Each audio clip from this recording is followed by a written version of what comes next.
Today I want to talk about how you can achieve greater looseness in your oil paintings. No matter what subjects you want to paint, when painters aim for looseness but struggle, in my experience, it often comes down to the same few problems. So today I want to share with you a pretty unusual video, a real-time video of me painting. This is the kind of video my students get to see all the time, but not something I often put on YouTube. But I thought this was going to be just the perfect illustration of this particular topic. And that's precisely because it took me such a short amount of time to paint, and staying really loose in this painting was a really big factor in that. So I hope you really enjoy getting this kind of unusual chance to see exactly what all of this looks like without being sped up almost 20 times for most of the rest of the videos you see. So what you're seeing right now is actually the total amount of time that it took me to make this painting, including a couple of extra minutes to varnish it at the end. In case you're wondering, the varnishing did have to wait a while on this piece. A lot of you have been asking me in the comments about when I varnish, and the answer is that if I'm using GamVar, it's usually just a couple of weeks after I've completed the painting. That is, after it is totally dry to the touch. But with this painting, I had enough palette knife work that went on at the end that I had to do it a little bit differently. See, in order to make sure that the thicker palette knife work had dried, I really needed several weeks on top of the normal drying time. So if you're ever varnishing and have some really thick paint, like the paint you'll see at the end of this piece, you can use the same test that I used for this painting on your own to know if it's ready for varnish. So what I did was take a section of thick impasto. In this case, I did check both sections, both brush marks that were particularly thick. Or I guess I shouldn't say brush marks, they were palette knife marks, but whatever. And you go ahead and you try to dig your thumbnail into that section of paint. If your thumbnail leaves a dent, it means it still needs more drying time. And by the way, this is specific to GamVar, as it lets the painting continue to fully cure even once it's applied. That is not the case with just about any other varnish I'm aware of. So if you use another kind of varnish, you should really check what the manufacturer's suggestion is, but chances are that you do need to wait the full 6 months to 1 year before your painting would be ready for varnish. Okay. Enough about varnish. Let's talk about loose painting and why I'm talking about it with this piece in particular. So to kick off, the first 2 tips I want to share in this video are about the subjects you're choosing to paint. So this first tip really can't be stated enough, which is to paint from life whenever you can. I know that's a funny thing to say in this particular video of this particular painting, since even though you can't see it, it's worth noting that I am not outside painting this sunset plein air. But I do want to say this first because painting from life is one of the most straightforward ways that I've found to shake myself out of any tight painting habits. Here's the reason. When you work from photographs, the camera is determining the hardness or softness of every edge in that painting by default. But if it's from life, your eye will naturally see softer and more interesting edges typically than the camera will, especially if you use the age-old suggestion of squinting when you look at your subject that you're painting.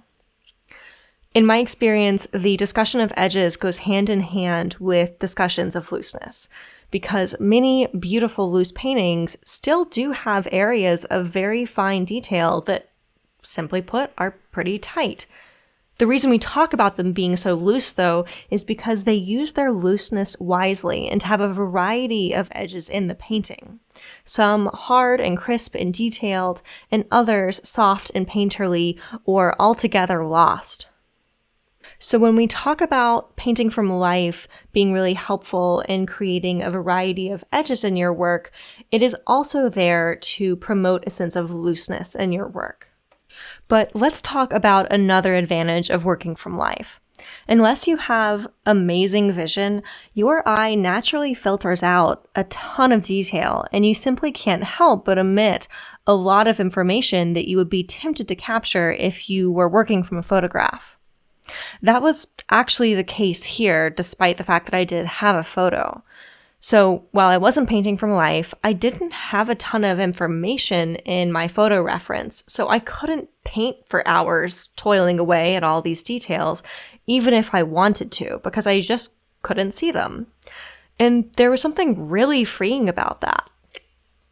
Unlike portraits that I was working on before I started this piece, there was no risk that this painting would drag on forever while I tried to perfect the likeness.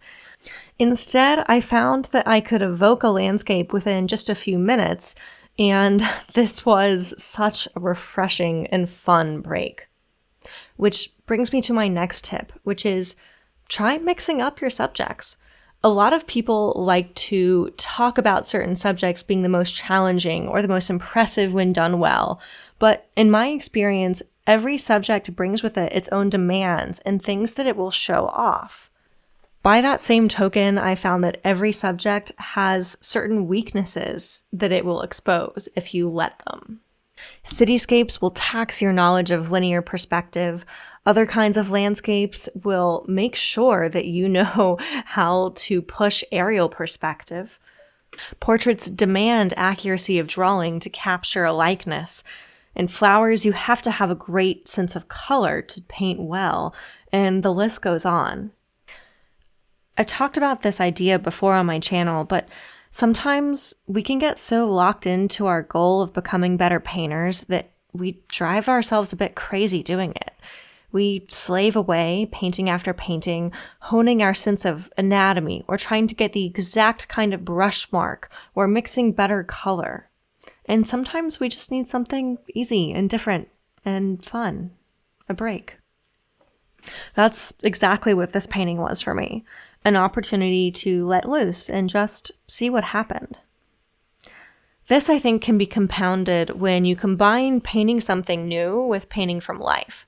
When I do go outside to paint plein air, I've found that the light changes so quickly that even if there is a ton of detail in front of me that I could try to capture, I only have 15 minutes before the light changes, and I have to wrap up a painting that I've only just started. There's nothing quite like that pressure to just give you permission to paint loosely and really go for it, because you can't make anything that detailed or that perfect. And I think there's something really freeing about that. So if it seems like this might be a really good break for you, I would highly recommend that you go try it. Okay, and the next few tips I have come down to painting itself. The first thing I'd say here is to actively practice leaving a stroke alone once you put it down. I'm not one to toot my own horn, and I rarely talk in these videos about what I'm doing in the moment, because my videos would get awfully boring and repetitive to watch if that were the case, because painting at the end of the day is pretty simple. I have a very similar process, painting after painting. But I do want to call attention to just how deliberate each mark I'm making is. I may occasionally scumble paint around in this painting, but I want you to pay attention to just how deliberate I'm being with each stroke before I move on to the next one. There isn't a lot of fussing, and I'm definitely not trying to do a ton of blending. I think oftentimes when I talk to students about their work, creating a painting that feels too tight or doesn't have the expression that they want either comes down to a desire to overblend the paint in order to create a sense of roundness or like three-dimensional form, or it comes from a kind of unconscious habit of like patting the paintbrush to the surface over and over. So here, as I put in these trees or like areas of shrubbery, I might touch that area a couple of times, but once I have the amount of paint down that I need, I'm really not going back and touching that place a second time. And especially with like a mark I just made, I'm really careful when I like that mark not to just wholesale go and cover it up or touch it just for the sake of touching it. This is largely a function of actively reminding myself to leave the brush mark alone once I've placed it. But I would be remiss not to note that it does require that I've done this enough times to know what to expect out of the paint and the brush and the surface I'm painting on to get the kind of mark that I want. So I'm careful to make sure that I have enough paint on my brush that's thinned down a bit with either solvent or medium to smoothly move across the surface. And I have the kind of brush that I know makes that mark. This took a little bit of time to learn, but it solves so many problems once you kind of have that knowledge just unconsciously there waiting for you when you sit down to paint. So as I mentioned, one function of this is being decisive, but another is thoughtful planning and not having to repaint sections if you don't need to. So for me, this means 1, I need to mix my color as accurately as I can the first time. And 2, I need to plan my painting so that I'm never trying to make changes to the whole composition halfway through the piece. When I sit down to paint, I want to be able to look at my reference and already know that it's going to make a great painting, and ask myself the questions that might come up while I'm painting, like, is that really the color I want my background? Or do I really want to crop the piece that way? For instance, in this painting, if I didn't like the placement of the trees that are poking up out of the horizon, and I chose to move them and actually keep it accurate, I would probably have to move every metaphorical pixel of this piece to accommodate that. And that would be a lot of repainting. And I want to be clear that this is also a skill. So I actively practice looking at a composition, looking at a reference photo, looking at a landscape in front of me or a model in front of me, and really being analytical about it and asking myself whether it truly looks like the kind of painting I want to make. And I've spent a lot of time figuring out exactly what kind of painting I do want to make. It's something I talk about a lot with other artists, and that is really understanding what kinds of compositions, what kinds of color palettes, what exact subjects really speak to me. And that's just a really simplified list of descriptors that I could use to define what kind of work I want to make. When you're new at this, it's not unusual to look at a reference and notice a few things that either makes it a good fit for you or doesn't. But in that beginning stage, it's not unusual to have something kind of creep up on you midway through the painting process that you just weren't tracking.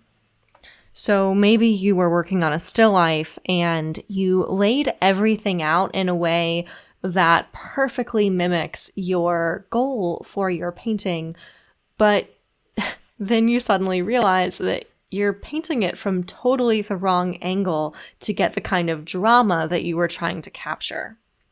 That is okay when this happens, but we do want to try and push to have those realizations come sooner and sooner. So when you notice something like that happen in your painting process, I think the best thing you can do is really make a note of it and think about that next time you go into a painting.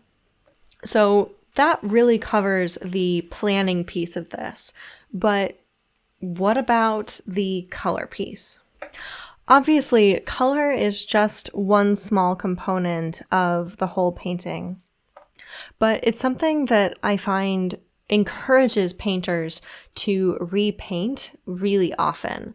It is really tough to mix a color that is a dead-on match for what we're trying to capture in our reference. And it's not unusual to mix up a color that is good enough and put that on the canvas, only to realize later that it actually wasn't good enough.